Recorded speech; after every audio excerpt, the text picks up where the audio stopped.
Aditzak. Aditzak euskaraz bi multzotan sailkatzen dira, trinkoak eta perifrastikoak. Trinkoak, sintetikos, hitz bakarreko aditzak dira. Hitz bat, adibidez, noa. Eta perifrastikoak, perifrastikos, bi hitzez osaturikoak. Adibidez, joan naiz. Perifrastikoak bi aditzez osaturik daude. Aditz nagusia, verbo principal, eta aditz laguntzailea, verbo auxiliar. Aditz nagusiak ekintza adierazten du. Joan, etorri, erosi, egin, eta hitz laguntzaileak ekintza nork eta noiz egiten duen adierazten du. Adibidez, da, du. Aditz trinkoak. Esan dugun bezala, trinkoak hitz bakarreko aditzak dira. Guk hauek ere ikasi ditugu.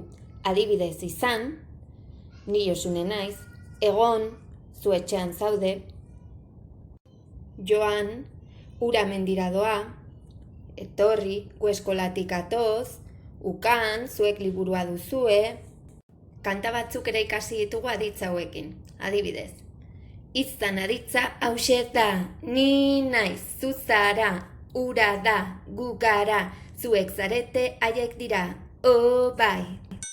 Egun aditza, ni nago zu zaude, ura dago gu gaude, zuek zaudete haiek daude, non nago eskolan, nola nago pozik. Joan aditza, ni noa zu zoa zura doa, ugoa zuek zoazte. Haiek doaz nora eskolara doaz, oinez edo autoz joan aditza da.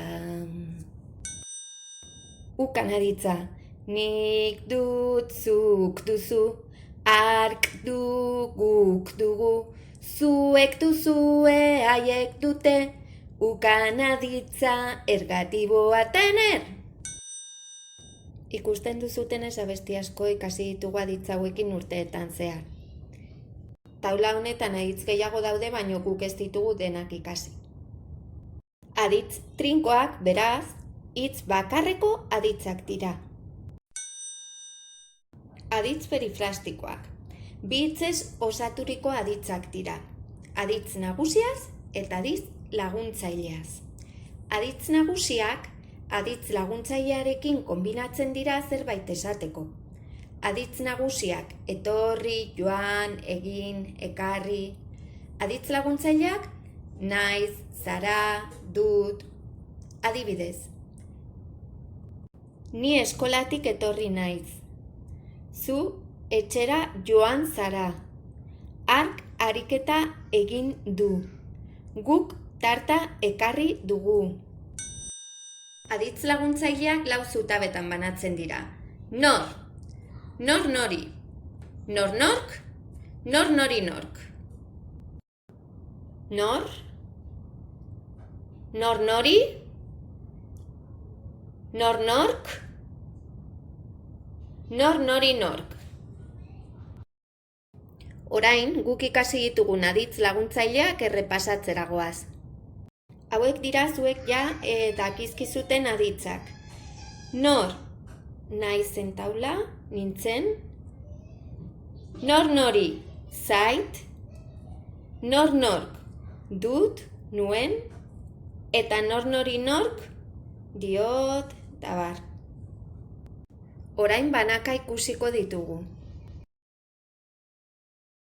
Nor, orainaldian, ni naiz zu zara ura da gu gara zuek zarete haiek dira. Lehen aldian, nintzen, zinen zen, ginen, zineten ziren. Adibidez, nor, atea itxi da. Atea da nor edo zer. Bale?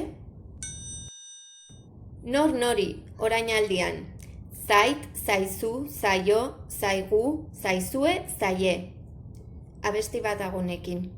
Niri zait, zuri zaizu, ari zaio, guri zaigu, zuei zaizue, haiei zaie, nor nori singularrean. Bueno, nor nori, gizonari atea itxi zaio. Nori, gizonari. zer itxi zaio atea. Vale? Orduan nori, gizonari, nor, atea. Nork ikasi dugu orainaldian eta lehenaldian.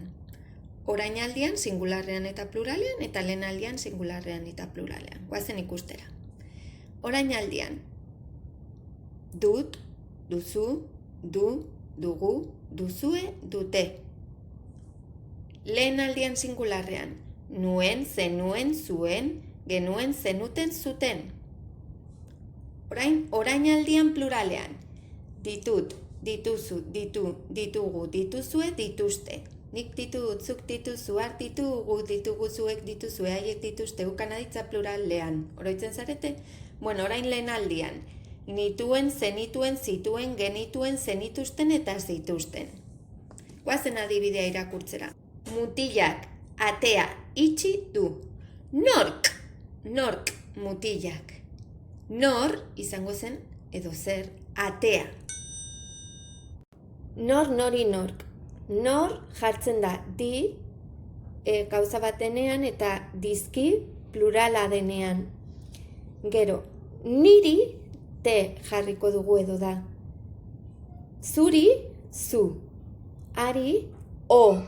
Guri, gu, zuei, zue eta haiei jarriko dugu e. Eta gero nork entaula beti bezala da. Te, zu, ezer, gu, zue eta te. Adibidez, mutilak gizonari atea itxi dio. Mutilak izango zen nork. Gizonari nori, ari.